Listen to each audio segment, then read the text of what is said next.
స్వాగతం. బులెటిన్ ముందుగా హెడ్లైన్స్ చూద్దాం.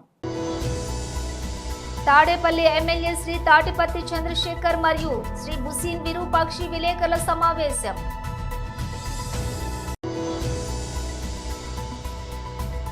నిజామాబాద్ పబ్లిక్ మీటింగ్ లో ముఖ్యమంత్రి రేవంత్ రెడ్డి.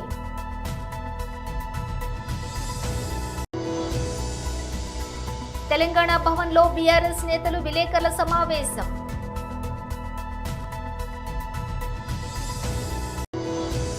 అభివృద్ధి ప్రాజెక్టులను ప్రారంభించిన ప్రధాని మోదీ పీఎం కిసాన్ సమ్మాన్ నిధి యొక్క 19వ విడతను విడుదల చేశారు. ఫిక్స్ అయిపోండి, ఏ 5 ఏళ్లు మీకు ప్రతిపక్ష హోదా రాదు, వైసీపీపై పవన్ ఘాటు వ్యాఖ్యలు. ఇక డీటెయిల్స్ చూస్తే తాడేపల్లి ఎమ్మెల్యే శ్రీ తాటిపత్తి చంద్రశేఖర్ మరియు శ్రీ బుసీన్ విరూపాక్షి విలేకరుల సమావేశం నిర్వహించారు. ఉంటదా అని ఎదురు చూసినటువంటి ప్రజలకి నిరాశే ఎదురైంది. ఏ ఒక్క అంశం కూడా స్పష్టత కనిపించలా. 6 హామీల ఊసే లేదు. ఏ విధంగా ఎప్పటి నుంచి హామీల్ని అమలుపరుస్తారో చర్చే లేదు. తనకి తనుగా పొగిడించుకోవటానికి చంద్రబాబు నాయుడు గారి ప్రభుత్వాన్ని పొగిడించుకోవడానికి వైఎస్ఆర్ కాంగ్రెస్ పార్టీ గత ప్రభుత్వం మీద నిందలు వేయడానికి మాత్రమే వారి ప్రసంగాన్ని ఉపయోగించుకున్నట్టుగా కనపడుతుంది. చంద్రబాబు నాయుడు గారు ప్రతిసారి పిట్టల కథలు చెప్తూ ప్రజల్ని పక్కదారి పట్టిస్తూ ఉంటాడు. ఈసారి ఇంకొక కొత్త పిట్టల కథ, పిట్టల దొరలాగా గవర్నర్ గారి ప్రసంగంలోనే చెప్పించినట్టుగా కనపడుతుంది. డబ్బున్నటువంటి వారిని 10% మనుషుల దగ్గర నుంచి, జనాభా దగ్గర నుంచి డబ్బును అడిగి తీసుకొని 20% పైగా ఉన్నటువంటి పేదవాళ్ళకి పంచి పేదవాడి తలసరి ఆదాయాన్ని 58 లక్షలకు పెంచుతానని పిట్టల దొర కథలు మాత్రం భలే చెప్పించాడు. ఇలాంటివన్నీ సత్యదూరం అని ప్రజలకు తెలుసు. ప్రజలు అసహించుకుంటారనేటటువంటి కనీస అవగాహన కూడా లేకుండా వారికి ఉన్నటువంటి మీడియా ఛానల్స్ ద్వారా విపరీత ప్రచారం చేయించుకోవడానికి చంద్రబాబు నాయుడు గారు ప్రతిసారి చెప్తూనే ఉంటారు. విజనరీ అని చెప్పించుకుంటూ కూడా ఉంటారు. ప్రజల్ని ఎలా మోసం చేయాలనేటటువంటి విజన్ని గవర్నర్ గారి ప్రసంగం ద్వారా కూడా మరొకసారి చెప్పించారు. ఇవాళ ఇచ్చిన 6 హామీలు ఎలా అమలుపరచాలో ఒక స్పష్టమైనటువంటి ప్రణాళికే లేదు. 2047 గురించి మాట్లాడిస్తారు. అంటే ఒక 25 సంవత్సరాల తర్వాత ఎలా ఉండబోతుందో దానికి సంబంధించిన విజన్ గురించి చెప్తారు. ఇవాళ రాష్ట్రంలో మిర్చి రైతు అల్లాడిపోతుంటే ఆ ధరలు పెంచడానికి తన దగ్గర ఏముందో చెప్పించలేడు. విద్యా వ్యవస్థ సర్వనాశనం అయిపోతుంటే కొడుకేమో ఇండియా పాకిస్తాన్ మ్యాచ్ చూడడానికి ఇంత కీలకమైనటువంటి బడ్జెట్ సమావేశాలు ఉన్నా కూడా, మంత్రివర్గ సమావేశం ఉన్నా కూడా సకల శాఖ మంత్రిగా ఉన్న లోకేష్ గారేమో దుబాయ్ ట్రిప్పులు కొట్టేస్తాడు. ఈ రాష్ట్రంలో విపరీతంగా ఆడబిడ్డల మీద అన్యాయం జరుగుతుంటే 30 లక్షల మంది కిడ్నాప్ అయ్యారు, వారిని తీసుకొస్తానన్నటువంటి డిప్యూటీ చీఫ్ మినిస్టర్ గారేమో తీర్థయాత్రలకి వారికి ఉన్నటువంటి ఆలోచనల్ని నెరవేర్చుకోవడానికి తిరుగుతూ ఉంటారు. పేరుకు మాత్రం 3 నాయకులు ఈ రాష్ట్రానికి, ఈ కూటమి ప్రభుత్వానికి.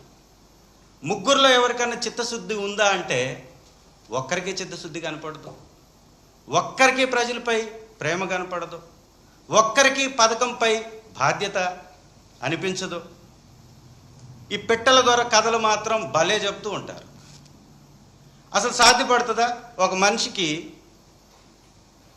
తలసరి ఆదాయం 58 లక్షలకి పెంచే ప్రభుత్వం వారి విధానాలు ఏదో చెప్పాలా లేదా? నిజామాబాద్ పబ్లిక్ మీటింగ్ లోని ముఖ్యమంత్రి రేవంత్ రెడ్డి పాల్గొన్నారు. ఈరోజు పట్టభద్రుల శాసన మండలి ఎన్నికల సందర్భంగా నిజామాబాద్ జిల్లా కేంద్రంలో తెలంగాణ కాంగ్రెస్ పార్టీ అధ్యక్షులు మహేష్ కుమార్ గౌడ్ గారి నాయకత్వంలో నరేందర్ రెడ్డి గారిని గెలిపించడానికి పట్టభద్రుల సమావేశాన్ని ఏర్పాటు చేసి ఈ సమావేశంలో నాతో పాటు మిత్రులు మంత్రివర్యులు శ్రీధర్ బాబు గారిని, మిత్రులు మంత్రివర్యులు జూపల్లి కృష్ణారావు గారిని, అదేవిధంగా పెద్దలు సుదర్శన్ రెడ్డి గారిని, భూపత్ రెడ్డి గారిని, మాజీ మంత్రివర్యులు మొహమ్మద్ అలీ షబీర్ గారిని, మదన్ మోహన్ రావు గారిని,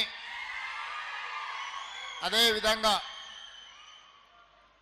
సీనియర్ నాయకులను, శాసనసభ్యులను, శాసనమండలి సభ్యులను, ప్రాణ సమానులైన కాంగ్రెస్ పార్టీ కార్యకర్తల్ని అందరినీ ఆహ్వానించి ఈ ఆత్మీయ సమ్మేళనం ఏర్పాటు చేసి ఈరోజు మిమ్మల్ని అందరినీ కలవడానికి అవకాశం ఇచ్చినందుకు మనస్ఫూర్తిగా వారికి ధన్యవాదాలు తెలియజేస్తున్నా. మిత్రులారా, ఈ సమావేశం కాంగ్రెస్ పార్టీ కార్యకర్తల సమావేశం ఒక్కటే కాదు. ఈ సమావేశం 4 కోట్ల తెలంగాణ ప్రజల యొక్క ఆలోచనలతో ఎన్నికైన ప్రజాప్రభుత్వం గత 15 నెలలుగా తీసుకున్న నిర్ణయాలు, పట్టభద్రులకు, నిరుద్యోగ యువకులకు ఉద్యోగ ఉపాధి అవకాశాలు కల్పించిన విధానం మీద ఈరోజు మనం చర్చించుకోవడానికి ఇక్కడ మనందరం సమావేశమైనాం. ఇవాళ నరేందర్ రెడ్డి గారిని కాంగ్రెస్ పార్టీ శాసనమండలి సభ్యుడిగా ఎన్నికల బరిలో దించింది అనంటే గతంలో ఈ స్థానానికి పెద్దలు జీవన్ రెడ్డి గారు ప్రాతినిధ్యం వహించారు. పెద్దలు జీవన్ రెడ్డి గారు ప్రాతినిధ్యం వహించిన ఈ శాసన మండలి ఎన్నికలలో నరేందర్ని ఈరోజు కాంగ్రెస్ పార్టీ అభ్యర్థిగా ప్రకటించింది అనంటే ఆదిలాబాద్, కరీంనగర్, నిజామాబాద్, మెదక్ జిల్లాలలో ఉండే పట్టభద్రుల సమస్యలనే కాదు, ఈ ప్రాంతంలో ఉండే నిరుద్యోగ యువకులతో పాటు రైతాంగ సమస్యల్ని కూడా చర్చించగలడు, ప్రభుత్వంతో మాట్లాడి పరిష్కరించగలడు, ప్రభుత్వానికి పట్టభద్రులకు మధ్యలో ఒక వారధిగా నిలబడతాడని చెప్పి ఈరోజు కాంగ్రెస్ పార్టీ వారిని అభ్యర్థిగా నిర్ణయించడం జరిగింది. ఇవాళ చాలామంది చాలా రూపాలలో చాలా అంశాల గురించి మాట్లాడుతున్నారు. ముఖ్యంగా ఈరోజు ఎన్నికలలో బీఆర్ఎస్, బీజేపీ ఏ రకంగా కుట్రలు కుతంత్రాలు చేసి కాంగ్రెస్ తెలంగాణ భవన్లో బీఆర్ఎస్ నేతల విలేకరుల సమావేశం నిర్వహించారు. ఎందుకో ఈ రాష్ట్ర ప్రభుత్వానికి సరైన పట్టింపు ఉన్నట్టు కనబడడం లేదు మనుషుల ప్రాణాలంటే. వాళ్ళు ఈ రాష్ట్రం వాళ్ళు కాకపోయినప్పటికీ కూడా ఈ రాష్ట్ర నిర్మాణంలో భాగస్వాములైన కార్మికులు. ఆ రకంగా దాదాపుగా 30-35 లక్షల మంది కార్మికులు, ఇతర రాష్ట్రాల కార్మికులు, కొన్ని టెక్నికల్ అవసరాలు ఉన్నప్పుడు ఇతర దేశాల కార్మికులు కూడా వచ్చి ఇక్కడ వివిధ ప్రాజెక్టుల నిర్మాణాల్లో భాగస్వాములు అవుతున్నారు. అదేవిధంగా ఇక్కడ ఇళ్ల నిర్మాణాలు, అపార్ట్మెంట్స్ కావచ్చు, హైరైజ్ బిల్డింగ్స్ కావచ్చు, ఇళ్ల నిర్మాణాలు, రోడ్ల నిర్మాణాలు, ఇతర రకాల అనేక పరిశ్రమలు, మిల్లు, చివరికి వ్యవసాయ రంగంలో కూడా అనేక రాష్ట్రాల నుంచి కార్మికులు వచ్చి భాగస్వాములై తెలంగాణ నిర్మాణంలో భారతదేశంలోనే తెలంగాణ ఒక నెంబర్ 1 రాష్ట్రంగా 10 ఏళ్లలోనే తయారు కావడంలో వాళ్ళదైన పాత్ర పోషిస్తున్నారు. దాన్ని దృష్టిలో పెట్టుకునే కేసీఆర్ గారు కరోనా వచ్చిన సందర్భంలో కూడా వాళ్ళకు ప్రత్యేకమైన రైలు సౌకర్యాలు ఏర్పాటు చేయడం, ప్రత్యేకమైన ఆసుపత్రులు నిర్మాణం చేసి వారికి ఆరోగ్యం విషయంలో వాళ్ళకి భరోసానివ్వటం, అదేవిధంగా మన రాష్ట్రంలో ఉండే ప్రజలకు ఇచ్చినట్టుగానే వాళ్ళకి బియ్యము, ఇతర సౌకర్యాలు ఇవ్వటం, డబ్బులు ఇవ్వటం, వాళ్ళని కూడా మన బిడ్డలుగా చూసుకోవాలి, కార్మికులు ఎవరైనా కార్మికులే అన్న భావనతో ఒక మానవీయ కోణంలో పనిచేసిన విషయం కూడా మనందరికీ కూడా తెలుసు. కానీ దురదృష్టం ఇవాళ 3 రోజులు అయినప్పటికీ కూడా ఈ రాష్ట్ర ప్రభుత్వం యొక్క చర్యలు చాలా అంటే చాలా నిర్లిప్తంగా ఏదో ఉదాసీనంగా కనబడుతూ ఉన్నాయి. కానీ ఇది మంచి పద్ధతి కాదు. దానికి కావాల్సిన పద్ధతుల్లో ఆ వేగం కనబడడం లేదు. మనుషులు లోపల ఉన్నారు. దాని కొరకు మనం చేయాల్సిన పద్ధతుల్లో అంత వేగంగా పనులు కనబడతలేవు. ఎందుకంటే స్వయంగా ప్రధానమంత్రి గారు మొన్ననే మాట్లాడిందని చెప్పిండ్రు, ముఖ్యమంత్రి గారితో రాహుల్ గాంధీ గారు మాట్లాడిందని చెప్పిండ్రు. మరి ఈ దేశంలో ఉండే అత్యున్నతమైన పదవుల్లో ఉన్న ప్రధానమంత్రి గారు, ప్రతిపక్ష నాయకుడిగా ఉన్న రాహుల్ గారు ఇద్దరు కూడా మాట్లాడిన తర్వాత ఇప్పుడేదో పైనుంచి కేంద్రం నుంచి వచ్చిన టీంలు ఇప్పుడేదో రంగంలో దిగినాయని ఇంకేందో చూస్తున్నారని. అభివృద్ధి ప్రాజెక్టులను ప్రారంభించిన ప్రధాని మోదీ పీఎం కిసాన్ సమ్మాన్ నిధి యొక్క 19వ విడతను విడుదల చేశారు. बिहार के किसानों खाते में आज सीधे करीब 1600 करोड़ रुपए उनके खाते में पहुंच चुके हैं. मैं बिहार और देश के सभी किसान परिवारों को बहुत बहुत शुभकामनाएं देता हूं, बधाई देता हूं. साथियों, मैंने लाल किले से कहा है कि विकसित भारत के 4 मजबूत स्तंभ है. ये स्तंभ है गरीब, हमारे अन्नदाता किसान, हमारे नौजवान, हमारे युवा और हमारे देश की नारी शक्ति. एनडीए सरकार चाहे केंद्र में हो या फिर यहां नीतीश जी के नेतृत्व में चल रही सरकार हो, किसान कल्याण हमारी प्राथमिकता में है. बीते दशक में हमने किसानों की हर समस्या के समाधान के लिए पूरी शक्ति से काम किया है. किसान को खेती के लिए अच्छे बीज चाहिए, पर्याप्त और सस्ती खाद चाहिए, किसानों को सिंचाई की सुविधा चाहिए, पशुओं का बीमारी से बचाव चाहिए और आपदा के समय नुकसान से सुरक्षा चाहिए. पहले इन వైసీపీని ప్రతిపక్షంగా గుర్తించాలంటూ ఏపీ బడ్జెట్ సమావేశాల్లో గవర్నర్ ప్రసంగం సమయంలో వైసీపీ సభ్యులు నినాదాలు చేసిన సంగతి తెలిసిందే. దాదాపు 11 నిమిషాల పాటు గవర్నర్ ప్రసంగాన్ని అడ్డుకునే ప్రయత్నం చేసిన వైసీపీ సభ్యులు ఆ తర్వాత సభ నుంచి వాకౌట్ చేశారు. వైసీపీ డిమాండ్పై డిప్యూటీ సీఎం పవన్ కళ్యాణ్ మాట్లాడుతూ కీలక వ్యాఖ్యలు చేశారు. ప్రతిపక్ష హోదా అనేది ముఖ్యమంత్రి, స్పీకర్ ఇస్తే తీసుకునేది కాదని, ఆ హోదాను ప్రజలు ఇస్తారని పవన్ చెప్పారు. వైసీపీకి ప్రజలు కేవలం 11 సీట్లను మాత్రమే ఇచ్చారని, రాష్ట్రంలో రెండో అతిపెద్ద పార్టీ జనసేనాని అని, జనసేనకు వచ్చినన్ని సీట్లు కూడా వైసీపీకి రాలేదని ఎద్దేవా చేశారు. వైసీపీకి ప్రతిపక్ష హోదా రాదని చెప్పారు. జనసేన కంటే 1 సీటు ఎక్కువ వచ్చున్నా ప్రతిపక్ష హోదా ఇచ్చేవాళ్లమని తెలిపారు. మీరు అప్గ్రేడ్ అవ్వండి, మీరు అప్లిఫ్ట్ చేసుకొని మీరు కూర్చోబెట్టి డెమోక్రటిక్ ప్రాసెస్కి గౌరవం ఇవ్వండి. మనస్ఫూర్తిగా వైసీపీ నాయకులకి ఇది నా విన్నపం, నా విజ్ఞాపన. This what I would like to say. And నిజంగా కావాలి అంటే మీరు ఈ 5 సంవత్సరాల్లో మీరు ప్రతిపక్ష హోదా మీకు రాదు. అది మీరు మెంటల్గా ప్రిపేర్ అయిపోవాలి.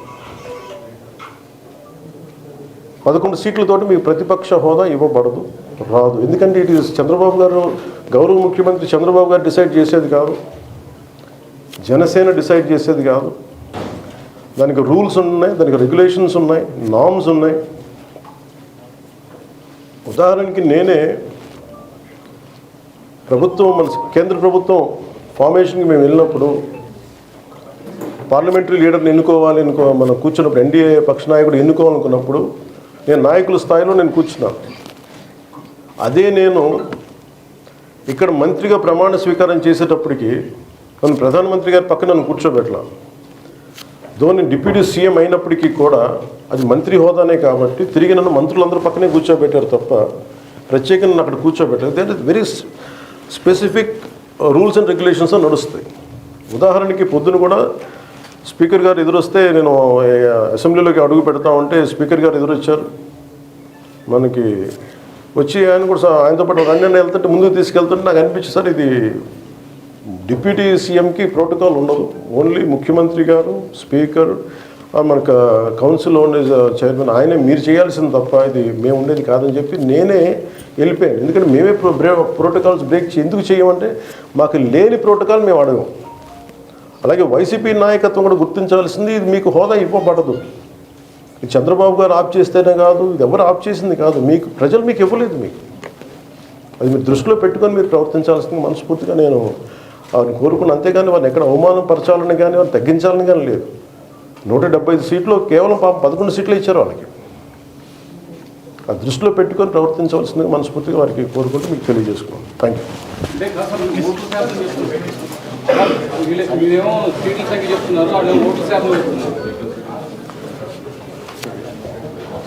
ఫస్ట్ అప్పుడు ఏం చేయాలంటే సార్, అప్పుడు జర్మనీకి వెళ్ళిపోవాలి. జర్మనీలో ఏంటంటేనండి, నేను జర్మనీ రిజల్ట్స్ కూడా ఇది వచ్చినాయి చూస్తా ఉన్నాను. ఎలక్షన్స్లో 25% వచ్చిన హైయెస్ట్ పర్సంటేజ్ ఆఫ్ వచ్చిన ఓటుకి ఇన్ని ఎంపీస్, ఇంత అసెంబ్లీ స్థానాలు ఉంటాయి వాళ్ళకి. 5% మించి తక్కువ వస్తే 5% ఓట్లు మిగతా వాళ్ళు పంచుకుంటారు. మనకు అలాంటి బెనిఫిట్ మనకు లేదు కాబట్టి మన రాజ్యాంగంలో లేదు. వాళ్ళు మంకుపట్టు పడితే they are free to go to Germany. Thank you. ఈ రోజు నేచురల్ స్టార్ నాని పుట్టినరోజు సందర్భంగా ఆయన హీరోగా నటిస్తున్న కొత్త సినిమా హిట్ 3 టీజర్ ను మేకర్స్ రిలీజ్ చేశారు. నాని సరసన శ్రీనిధి శెట్టి హీరోయిన్ గా నటిస్తున్న ఈ క్రైమ్ థ్రిల్లర్ మే 1న విడుదల కానుంది. తాజాగా విడుదలైన టీజర్ లో ఊహించిన షాక్ ను బోలెడిచ్చారు. శ్రీనగర్ నేపథ్యంలోని ఈ కథ ఉంటుందని టీజర్ చూస్తే తెలుస్తోంది. అక్కడ జరిగే వరుస హత్యలు, పోలీస్ ఆఫీసర్ అర్జున్ సర్కార్ వాటిని ఎలా ఛేదించేవాడు అనే కోణంలో ఈ సినిమా ఉండనుంది. ఊర మాస్ పోలీస్ గా నాని భయంకరంగా ఉన్నాడు. రావు రమేష్ లాంటి ఒకరిద్దరిని తప్ప ఇతర పాత్రధారులను రివీల్ చేయకుండా టీజర్ కట్ చేశారు. మిక్కీ జే మేయర్ బీజిఎం మరో స్థాయిలో ఉంది.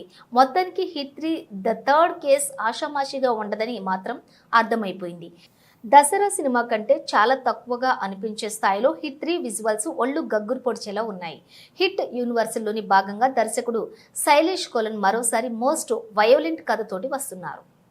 కామారెడ్డి జిల్లా బీజేపీ పార్టీ ఆఫీసులో బీజేపీ జాతీయ ఉపాధ్యక్షులు డీకే అరుణ ప్రెస్ మీట్ నిర్వహించారు. తదుపరి కామారెడ్డి జిల్లా బార్ అసోసియేషన్ అలాగే జిల్లా కేంద్ర గ్రంథాలయాన్ని సందర్శించారు. కాంగ్రెస్ పార్టీ ముఖ్యమంత్రి గాని వారి మంత్రులు గాని నాయకులు గాని ఇటువంటి బాగా దేశంలో ఎక్కడ లేదు. మేము మోడల్ తెలంగాణ భారతదేశానికి మోడల్ పాలన అని చెప్తారు. అంటే వాళ్ళ మోడల్ ఏంటి? ఇచ్చిన మాటలు నెరవేర్చకుండా ప్రజల్ని మోసం చేయడమే కాంగ్రెస్ పార్టీ యొక్క మోడల్. 6 గ్యారెంటీలు అన్నారు, దాని 420 హామీలు పెట్టిరు. 6 గ్యారెంటీస్ లో మొత్తం వాళ్ళు ఇచ్చిన హామీలు 420 అంటే 420.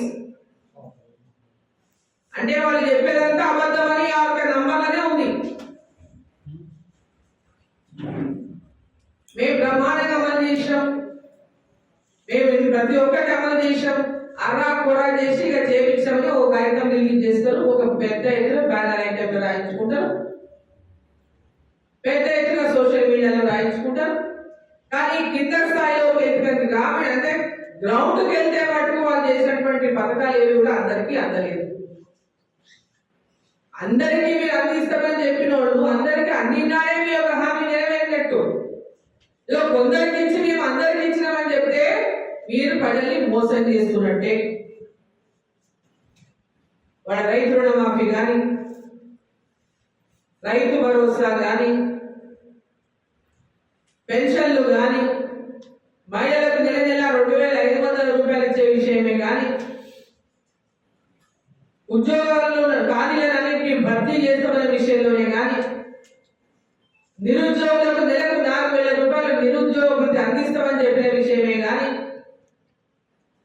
చెప్పుకుంటూ పోతే గ్రాడ్యుయేట్ చేస్తున్నటువంటి పిల్లలు, గ్రాడ్యుయేషన్ చేసే పిల్లలకు, ఆడపిల్లలకి, గర్ల్స్ కి ఎలక్ట్రిక్ స్కూటర్ ఇస్తామన్న విషయమే కానీ, చదువుకున్న వాళ్ళకి చదువుకున్న వాళ్ళు పై చదువుల కోసం బ్యాంకుల ద్వారా లోన్లు ఇప్పిస్తామన్నటువంటి విషయమే కానీ, చెప్పుకుంటూ పోతే అనేక హామీలు ఏది వస్తుందని ఇచ్చిండ్రు, కానీ నెరవేరుస్తున్నది మటుకు శూన్యం అని చెప్పి ఈ సందర్భంగా నేను తెలియజేస్తా ఉన్నా.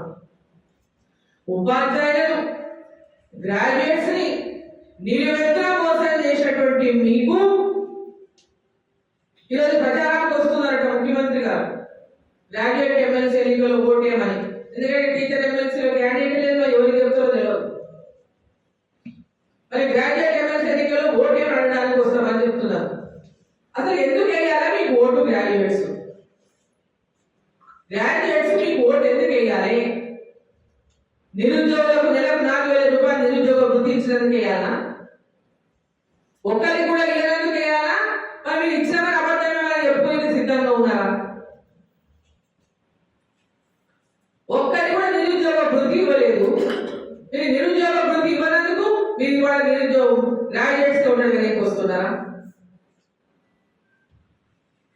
అసలు తెలంగాణ శ్రీకాకుళం ఇసుక రీచ్లో జరుగుతున్నటువంటి ఇసుక ఓవర్లోడింగ్, తప్పుడు రసీదులు వాహనాలకు విక్రయించడం వలన చాలా ఇబ్బందులు పడుతున్నామని శ్రీకాకుళం జిల్లా కలెక్టర్కు క్వార్తి లారీ ఓనర్స్ వెల్ఫేర్ అసోసియేషన్ సభ్యులు వినతి పత్రాన్ని సోమవారం కలెక్టర్ కార్యాలయంలో అదనపు కలెక్టర్ ఫర్హాన్ అహ్మద్ ఖాన్కు అందించినంత అనంతరం మాట్లాడుతూ, అధిక ఇసుకలో వాహనాలు ప్రయాణించేటప్పుడు ఎత్తుగా ఉన్నటువంటి ఇసుక రేణువులు ఎగిరి రోడ్డుపై పడి సామాన్యులు, ద్విచక్ర వాహనదారులు కళ్లల్లో పడుతూ చాలా ఇబ్బందులు పడుతున్నారని, రోడ్డు ప్రమాదాలకు కూడా గురయ్యే అవకాశాలు ఉన్నాయన్నారు. వాహనదారులు ప్రభుత్వ పరిమితికి లోబడిన రసీదులకు చెల్లింపులు చేస్తూ అధిక బరువు పరిమితికి మించి ఇసుక లోడ్ చేయించుకుంటున్నారని, ఈ విధంగా సాగితే ప్రభుత్వానికి, సామాన్యులకు, మా లారీ యజమానులకు తీవ్ర నష్టం కలుగుతుందని అన్నారు. నమస్కారం అండి. ఈరోజు క్వారీ లారీ ఓనర్స్ సెక్రటరీ, నా పేరు సురేష్, బొత్తా సురేష్. మేము ఈ ఇసుక అధిక ఓవర్లోడ్ వల్ల కలెక్టర్ ఆఫీస్కి లెటర్ ఇవ్వడం అయితే జరిగింది. కలెక్టర్ గారికి లెటర్ కూడా ఇచ్చాము. ఈరోజు శ్రీకాకుళం ర్యాంపులో అయితే 2 జరుగుతున్నాయి. ఈ ర్యాంపుల్లోంచి అధిక ఓవర్లోడ్ తోటి చాలా ప్రమాదాలకి కారణం అవుతున్నాయి.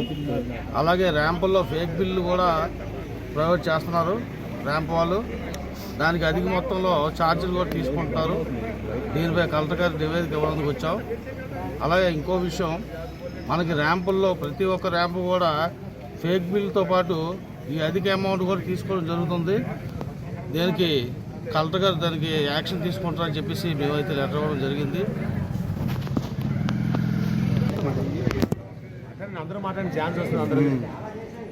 నా పేరు ఎంఎస్ఎన్ రాజు, వైజాగ్ క్వారీలర్ అసోసియేషన్ సభ్యుని. ఈరోజు ప్రధానంగా ఇసుక సమస్య మీద జాయింట్ కలెక్టర్ గారు కలవడానికి వచ్చాము. వైజాగ్ అసోసియేషన్ మొత్తం అంతా ఈ ర్యాంపుల్లో కూడా అధిక ధరలు వసూలు చేయడం, అలాగే ఓవర్లోడ్ పరిమితి మించి చాలా ఎక్కువ వేస్తున్నారు. దీనివల్ల ప్రమాదాలు అయినా ఉన్నాయండి. నెక్స్ట్ వినియోగదారులకు ఏదో తక్కువ ధరకే ఇసుక సప్లై చేస్తామని చెప్పేసి ప్రభుత్వం చెప్పింది, కానీ బయట విచ్చలవిడిగా లోడింగ్ అవుతుందండి. దాన్ని ఏ అధికారులు కానీ ఏ నాయకులు కానీ కట్టడి చేయలేదు. దానివల్ల ఇప్పుడు మేము రీచ్లకు వెళ్ళి మా దగ్గర ఎక్కువ ధర వసూలు చేస్తున్నారు. బయట చాలామంది ట్రాక్టర్ల దగ్గర అవనియండి, చిన్న చిన్న వెహికల్స్ దగ్గర కొనేసి వాళ్ళు తీసుకొచ్చి వైజాగ్ పంపుతున్నారు. వాళ్ళకి ఇక్కడ తక్కువ ధరకే ఇసుక వస్తుంది. మేము రీచ్ల్లో ఏదైతే గవర్నమెంట్ అలౌట్ చేసిన రీచ్ల్లో మాకు ఎక్కువ ధర తీసుకుంటున్నారు. దానివల్ల మేము అన్యాయం అయిపోతున్నాం. బులెటిన్ ముగించే ముందు హెడ్లైన్స్ మరోసారి. తాడేపల్లి ఎమ్మెల్యే శ్రీ తాటిపత్తి చంద్రశేఖర్ మరియు శ్రీ బుసీన్ విరూపాక్షి విలేకరుల సమావేశం.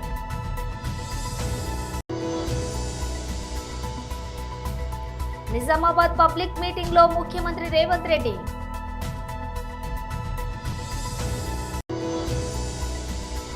తెలంగాణ భవన్ లో బీఆర్ఎస్ నేతలు విలేకరుల సమావేశం.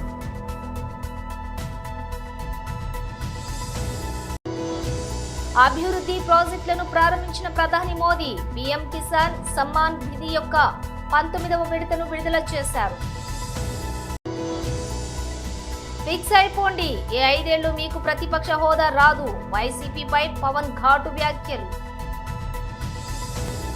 ఇవి బులెటిన్ విశేషాలు. మరో బులెటిన్తో మళ్ళీ కలుద్దాం.